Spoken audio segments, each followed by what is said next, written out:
This is Radio Ukraine International with the weekly program Doing Business, hosted by Rodion Zhizhnevsky and produced by Konstantin Lavrentyuk. Doing Business covers current economic developments in and concerning Ukraine and gives topical information as well as immediate and longer-term economic forecasts. It is what we think might give you food for thought and help you see Ukraine through the economic angle.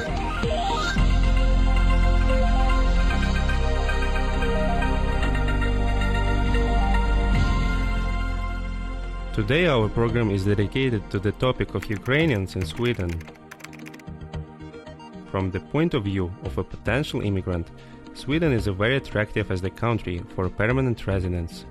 There are high standards of living, decent social norms, a strong economy, well-developed institutes of democracy, an effective and high-quality healthcare system, and many other advantages. That is why Sweden attracts many people who wish to settle there. Sweden's population is about 10 million. It is multi-ethnic and multicultural, and it is generally required that everyone treat others as tolerantly as possible. Living in another country is always difficult and worrisome in terms of its language, culture, lifestyle, and traditions. Immigration, in fact, it's not as easy as it might seem at first glance. There are no perfect places. However, this doesn't exclude the fact that Sweden is exactly the country where people from all over the world, including Ukrainians, are striving to move. We will talk about all the aspects of life in Sweden with Oleksandra Kharlan, who moved to Sweden back in 2012. She kindly answered my questions. The first thing that we have to do is just to represent our guest, and it would be better if you represent yourself. So will you tell us briefly about yourself? I mean, what's your education, career background, and what did you do here in Ukraine before living for Sweden? Yeah, so my name is Oleksandra Kharlan, Kharlan, as they pronounce it in Sweden. I'm 37 years old. I'm a lawyer, a Ukrainian lawyer. I studied in Kyiv National Trade Economic University. And then I've been working for lawyer since that. The different companies, I had experience in working with the TV as well. I was the counsel for Stavik Schuster TV show, Svoboda, Slovo. So for 2 years, and then I got a job in Philip Morris. It's a cigarette producer. It's an international company. I got a job in 2012, and I was really happy about my job. I liked it. And as a job in all international, multinational companies, you get kind of like a team spirit, company spirit. You kind of really into your job and dedicate a lot of time, like it's part of your life. That's how I get my first assignment in Sweden. So in lots of big companies, you have an opportunity to try to work abroad as part of this called assignment. It could be long-term or short-term. And in my case, it was a short-term assignment for 9 months. Our Nordic branch, they needed a person, the lawyer, for 9 months to cover their assignment for their lawyer. So their Danish lawyer, he went to Japan. And so they were looking for a lawyer to work there for 9 months. And it's for such companies like Philip Morris, it's very easy because you don't really need to be a Swedish lawyer or Japanese lawyer or a US lawyer, because there's always some kind of areas of law that actually use international practices or international laws, as well as internal company policies, like marketing, for instance. And then you get some few rules that you need to apply based on the current situation on the market. So if you had experience in this industry, that it would be really easy to adjust to a new environment. So that's I got my assignment in Sweden. I never thought it would be Sweden. I was like, my boss was like, would you ask me if I want to go for assignment? I said, yeah, sure. It was a really good opportunity. But for how long were you working in Philip Morris before leaving for Sweden? 3 years. But there is no any guarantee term that you after which you can get the assignment, because in my case, we had a lawyer that had to go to assignment, but she got pregnant and said that she's kind of hesitate to leave country. She would like to stay in Ukraine, and we already hired the lawyer to cover her. So we like got lots of lawyers, and my boss like, yeah, how to resolve? Okay, someone needs to go to assignment. Sasha, you go. And mostly you communicate in Swedish or in English? I speak Swedish, so I speak Swedish to Swedish people. I find it easier. Are there any tests that you have to pass to prove your language skills? No, not for me, because basically I work in English, so I speak Swedish, I work in English, so that's fine. Are there any jobs that the most in demand for Sweden? Like probably there are Ukrainians who are looking for some job exactly in Sweden. What would you probably recommend them to do? Or probably there are some specific professions that are strongly in demand? IT is always strongly in demand, unfortunately, or fortunately, as everywhere, and IT, and it's true. So if you want to be hired from abroad, it's definitely IT, and it's a green light for IT, it's true. And Sweden is hiring all over the world, from China, from India, from Pakistan. A lot of people came, Russia and Belarus. A lot of people came with the IT background, and that's definitely in demand, I would say. Lawyers, unfortunately, no. But I know people who had another background, so like in the marketing and in sales, who also kind of got job offers there. You're listening to Radio Ukraine's weekly program, Doing Business. What about bureaucratical problems? Did you have any of them with entering Sweden and applying for a job there? Well, as far as I moved there for the Swedish branch of Ukraine, of our international company from Ukraine to Sweden. So they actually hired a certified agency, and the job permit I got it like in 2 weeks, and I still thought, well. So the company solved all the issues. Yes. So they hired an agency, and they applied. They got a job permit, and the only thing I had to do is come to the embassy and take a photo.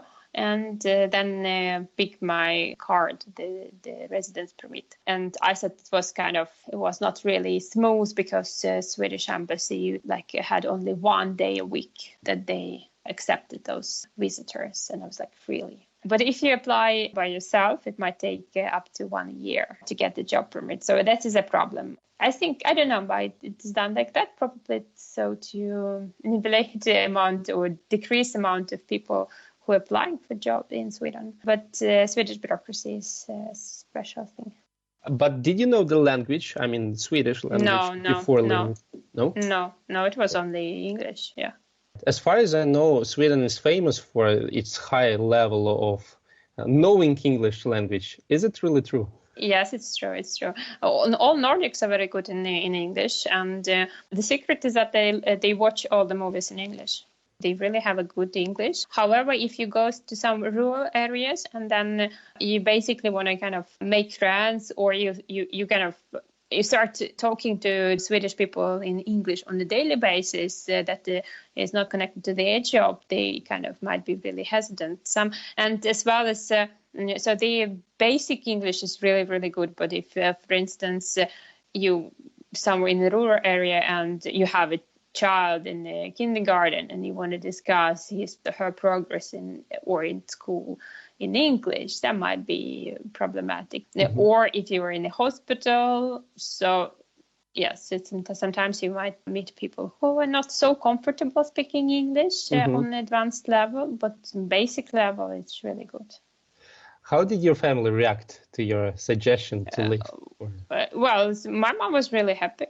So, right. And I didn't have a boyfriend at that time, so there was no problem at all. So, you hadn't visited Sweden before? No. That was my first time. Actually, it was really interesting because I never thought about Sweden, and usually you got assignment in Philip Morris, or you could get assignment in Philip Morris into Lausanne, it's their headquarters, and then probably some markets in the region. We had like Eastern Europe, not Western Europe, and then they said like, or maybe it could be Latin America, and it's like Sweden. I was like, okay, And I had a call with my Swedish boss, future boss, and we liked each other. And she said, like, yeah, sure, Oleksandra, come. And my first visit to the Nordics. Nordics is Sweden, Denmark, and Norway. What about Finland, by the way? No, they are not in the Nordics. That's surprising.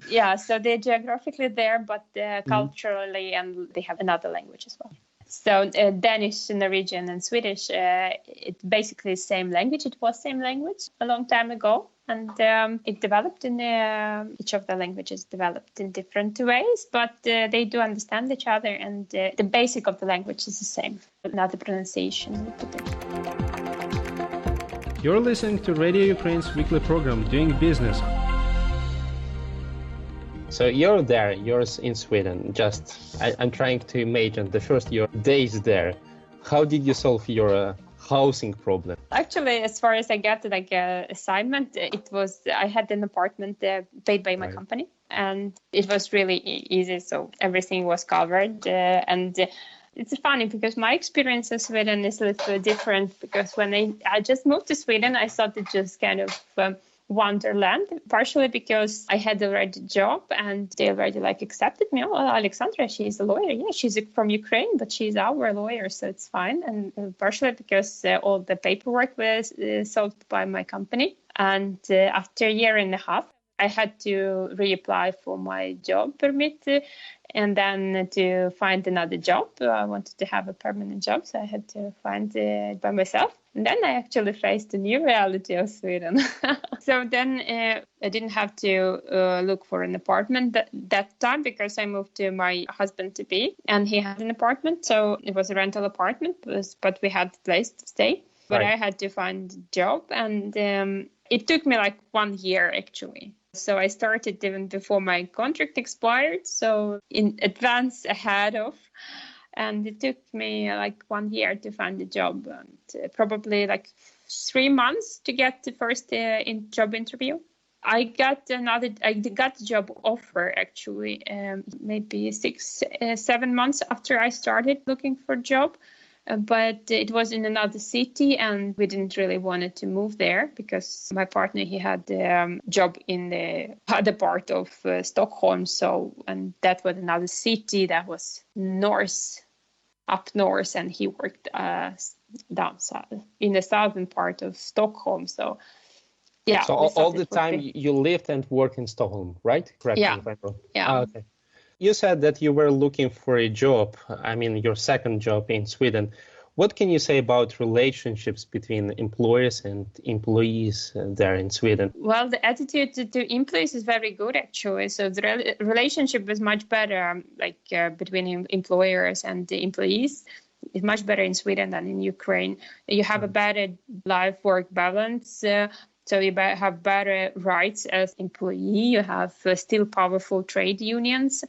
And in general, the relationship between manager, and the subordinates, it's not like in Ukraine. They don't make you a favor by giving you this job. You do your job, you exchange your services, provide your services in exchange of money, and they respect you. You don't need to have any career ambitions or to, work your ass off just to show that you're better than your colleague. Right. So you just do your job, you do it good enough, and that's fine. And attitude to Ukrainians is kind of, it's general to foreigners. Swedish don't really like foreigners. It's everywhere, like in Europe, I think. It doesn't matter. They don't have anything personal to you. Just don't really like foreigners.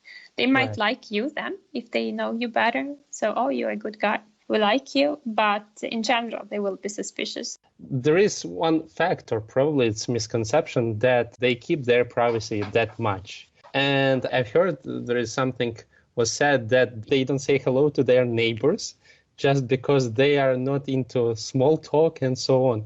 Is it really that true that they're pretty humble and it's far not the same what we have in the United States or somewhere else?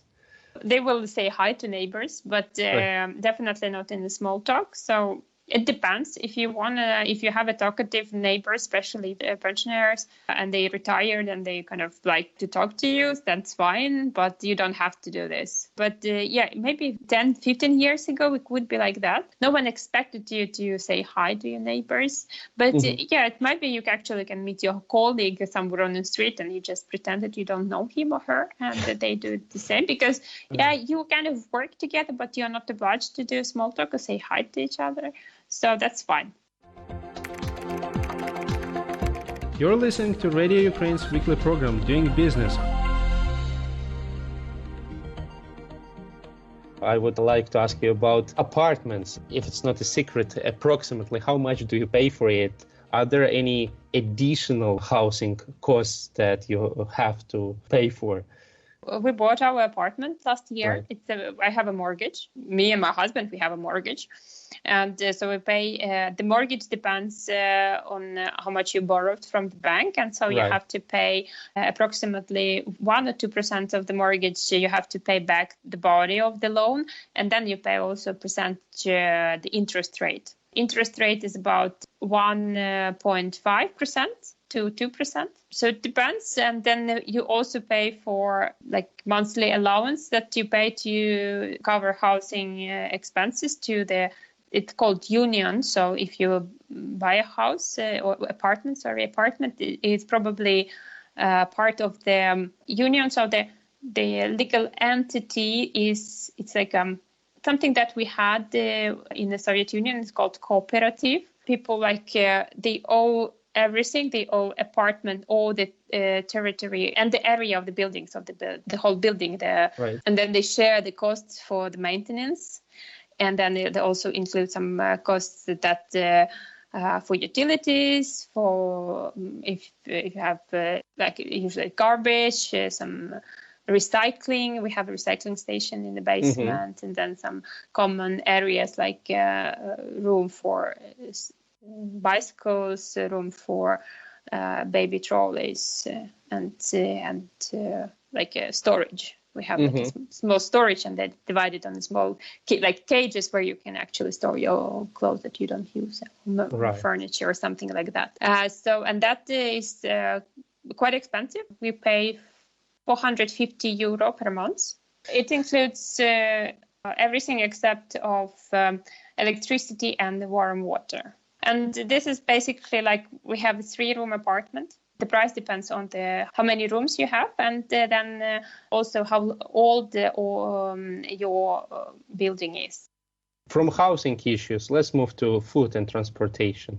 What would you say about the price? The food you can actually choose where to buy, and for family of 2, minimum €500 per month, €500 to €800 per month. So it will go only for food, and not without restaurants, maybe some takeaway. €500? That's just like budget supermarkets? Just budget supermarket. So up to I think we spent €800 per month. Just the advice, kind of recommendation, piece of advice, let's say that for newcomers, how to save the money when you just come to Sweden. Is there any way that you can use to cook at home, buy food? There is budget supermarkets like Lidl or Willys. They have really good quality of food, but they are much cheaper. Sign up for membership. Membership is always a better price everywhere, and then you can also collect bonus. And yes, that's how you do it. And prices, it's more expensive. The prices is much higher than in Ukraine. The food is it's not cheap. It's not cheap, but you can manage. Yeah, you can manage. I would say, for instance, like a potato costs €1 per kilo. Bread around €2 per loaf of bread, and then milk €0.20 per liter. Well, you can find for 90 cents probably. But what about the quality? Is it the same as in Ukraine, or it's worse? No, it's better. It's better. Quality of food is better. The only thing is that they don't have really this anything like Ukrainian tvorog, Polish cottage cheese. Which they call tvorog, just direct translation, directly copy-paste from Polish. There is the question that I cannot not ask, let's say. So recently there was the football tournament and Ukraine defeated Sweden. What was the reaction of media? Did they really discuss all that stuff? Because it caused a huge fuss here in Ukraine. Was it the same? Swedes are not really so much into football, and right. they were they supported the Swedish football team. I saw a few people in t-shirts, and people sat in the bars and watched the tournament. But but they lost. Oh, that's fine. It happened. So I must say that Sweden was very glad when they won against the Polish team and got to meet Ukraine, because they were reluctant to meet the Belgium team that probably played against, and they said but Belgium, they're better than Ukrainians, so that's meet Ukrainians, and that happens. So Swedish people are very they're easygoing. They're not really focused on any bad thing too much or good thing too much. It's life, it happens.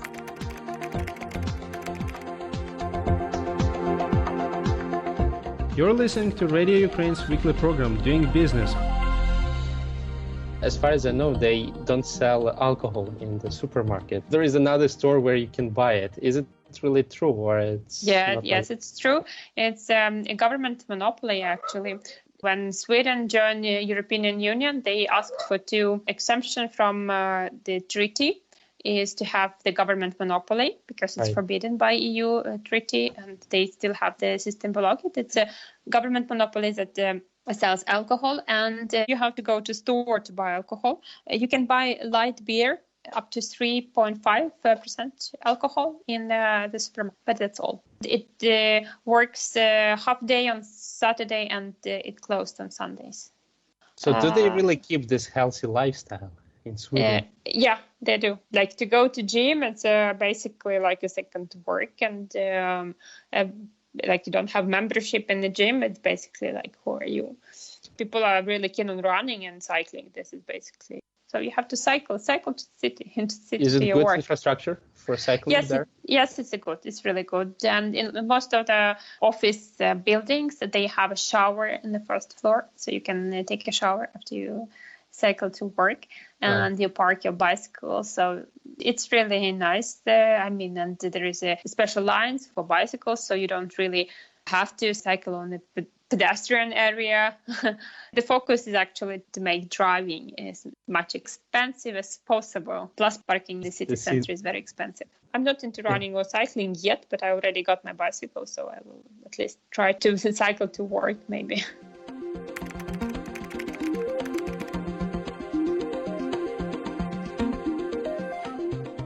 The world rightly considers Sweden to be a country where the nation of immigrants is steadily taking its roots.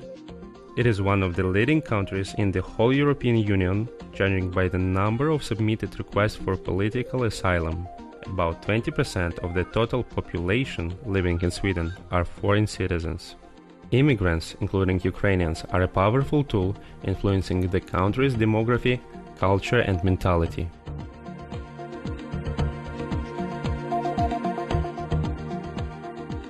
The Swedish standards of living do not practically differ from those in other EU countries. The major exception is the progressive income tax, one of the highest in Europe, which could vary from 30 to 55%. It is actually due to taxes that social capitalism flourishes in the country, which is so much said and written about.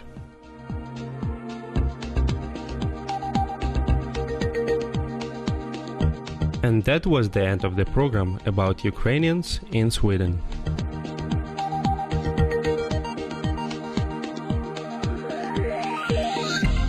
That was Radio Ukraine's weekly program Doing Business, hosted by Rodion Zhiznievsky and produced by Konstantin Lavrentyuk. Tune in every Wednesday for more.